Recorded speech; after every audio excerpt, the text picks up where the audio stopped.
Hey guys, so today we're going to fry up some fish fillets and also make a quick tartar sauce. So let's sit back and enjoy the ride.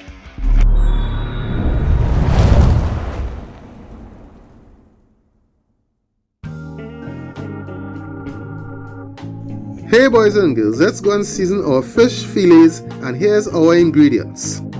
You will need 1 to 1.5 pounds of fish fillet, 1 teaspoon of black pepper, 1.5 teaspoon of all-purpose seasoning of your choice, Uncle Steve's GatorShake, half teaspoon of cayenne pepper and salt.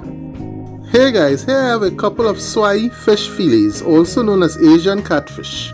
Here I'm going to cut my fish fillets into about the size of a potato wedge. You don't want to cut your fish too small because Swai fish is a very tender fish. And this is about the size that you are looking for. Let's get that into our bowl, and we're going to cut the other one off camera. And now that the other one is all cut up, we're going to dump that into the bowl. It's time to start seasoning our fish. Here I'm going in with 1 teaspoon of black pepper. I'm also adding some salt to taste, so probably about a half a teaspoon or so. And here you want to go into about a half a teaspoon of cayenne pepper. I'll be going in with a bit more because I love that heat.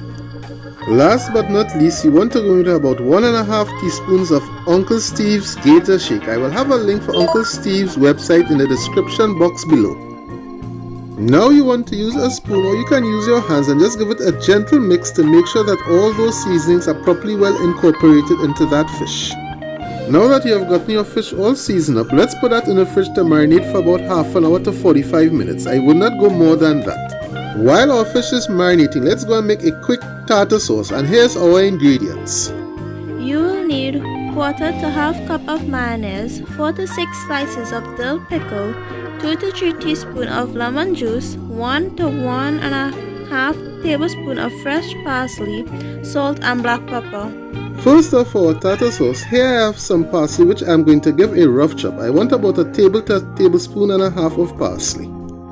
Okay guys, I know some of you might be saying that this is not the ingredient you're supposed to use, but I didn't have any dill at the time. Well, our parsley is all chopped up. Let's set that aside and move on to the next ingredients. Here I have some dill pickles. I'll be using about 4 to 6 slices.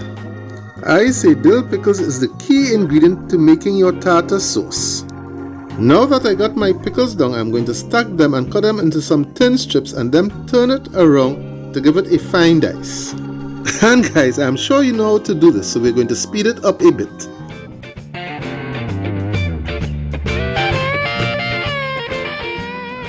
Well folks, our pickles are all diced up, so let's set that next to their friend, the parsley. Here I need about a 1/4 to 1/2 cup of mayonnaise. You can also adjust the amount as you go along when making this recipe. I am going in with about 3 of these spoons, which will give you roughly about 1/2 cup of mayonnaise. Next, going into the pool will be some lemon juice. Here I have some store-bought lemon juice. I'll be going in with 2 to 3 tablespoons. If you have fresh lemon, that will be great. Next, we're going to dump in a little bit of black pepper, about a 1/4 teaspoon or so. Followed by some sea salt, about a 1/4 teaspoon or so. Adjust to your taste, maybe more, maybe less. And now you want to give this a good mix to make sure that lemon juice and black pepper and salt is properly well incorporated into that mayonnaise. Now that our lemon juice is properly well incorporated into that mayonnaise, I'm going in with our diced pickles and our parsley, which we gave a rough chop. All this is going to get happy in that pool. Now you just want to give it a gentle mix and make sure that everybody gets happy in that pool and all the flavors come together. Here I'm giving it a taste to see if it has enough salt, and it looks like we are definitely on point with all those flavors. Now it's time to let that sit in the fridge until all those flavors come together. It's time to go season our flour to make our dredge for frying our fish. You will need 1.5 cups of all-purpose flour, 1 to 1.5 tablespoons of Cajun Seasoning, 1 teaspoon of cayenne pepper, 1 to 1.5 cups of crushed crackers, 2 eggs, 3 tablespoons of whole milk, salt and black pepper. Well guys, for making our dredge, here I have some salted crackers which I'm going to place into a plastic bag, and I'm going to use my meat tenderizer mallet to get it a texture between coarse and fine. So this is pretty simple to do. Just take your meat mallet tenderizer and pound away. So let's fasten up the process a bit.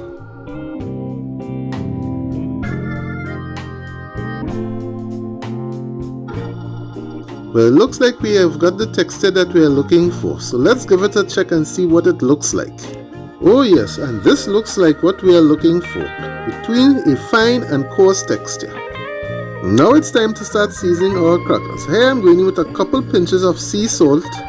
Next in the pool I'm going in with about a half a teaspoon of black pepper and also about a teaspoon of cayenne pepper, because you know I love that spice. And last but not least, here I'm going in with my homemade Cajun seasoning, about a tablespoon or so. I will have the ingredients for my Cajun seasoning written down in the description box below. Well, our crushed crackers are all seasoned up, so I'm just going to close the bag and give it a vigorous shake to make sure that all those ingredients are properly well incorporated. Now that our crackers are all seasoned up, now I'm going to lightly season our flour. I'm going with about a teaspoon of black pepper and also about a half a teaspoon or a couple pinches of sea salt. And that will be all the seasoning that I'm using in the flour. So here I got me a couple eggs which I'm going to crack into a bowl. This will help our crackers to stick onto our fish. You also want to thin out your eggs a bit, so here I'm going to add about 2 to 3 tablespoons of some whole milk. And you also want to season this a bit, so I'm going in with a couple pinches of sea salt as well, and also about a half a teaspoon of black pepper. And of course you want to take a fork or whisk and make sure to whisk everything properly together so that everything gets properly well incorporated. So guys, now that our egg, flour and crumbled crackers is all seasoned up, it's now time to start to coat our fish. First we are going to be taking our fish pieces and putting it into the flour. This will also help our egg wash to stick. Now that you have all our fish into the flour, take your hands and you want to make sure and coat that fish properly well with that seasoned flour. After you have done that, here you want to transfer it to other bowl. Oh, by the way, this video was inspired by Jimmy from Stuff BBQ, who did a video with fried salmon nuggets about a month ago. So guys, if you haven't already, go over to Jimmy's from Stuff BBQ. I will have a link to his channel in the description box below and also in the iCards above. Well, as you can see, we have got our fish properly well coated, so now I'm going in with our egg wash. After doing this, you want to take a spoon and gently mix your fish to make sure that you get that fish properly well coated with all that egg wash. And this is the key to make sure you get those crumbled crackers stick to your fish. Now that our fish is properly well coated with that egg wash, it's time to get them into the bag with our crumbled crackers. The crumbled crackers is going to give you a crispy exterior and is going to keep your fish moist on the inside. Now that you have got your fish into your bag with crumbled crackers, there's only one thing left to do. Give your bag a vigorous shake and make sure and get that fish properly well coated with those crumbled crackers.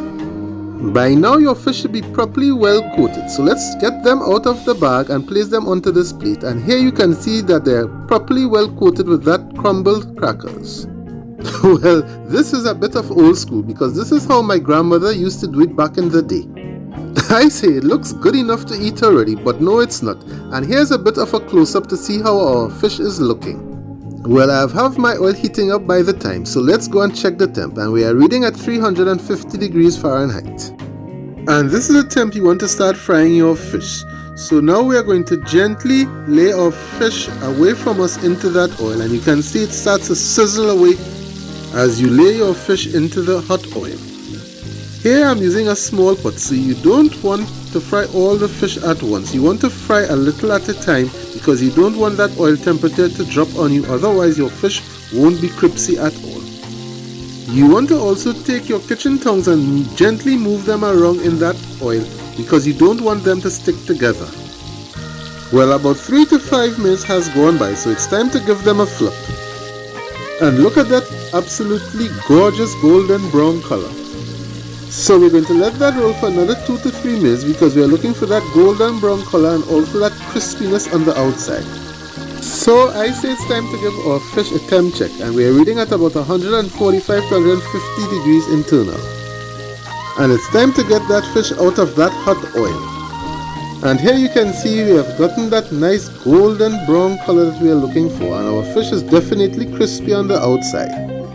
And by the magic of editing, here I have the second batch of fish frying, and on the other side I have some wedges frying as well. So let's get this all fried up and fasten our seatbelts and get ready for our drive-by. Let's go!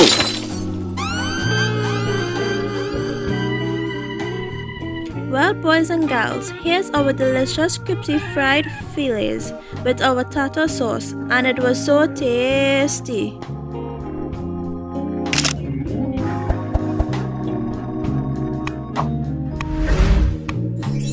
I hope you all enjoyed the video. Like, comment, and don't forget to subscribe and turn on the post notifications for more videos. See you all on our next cooking journey, and we're out until next time.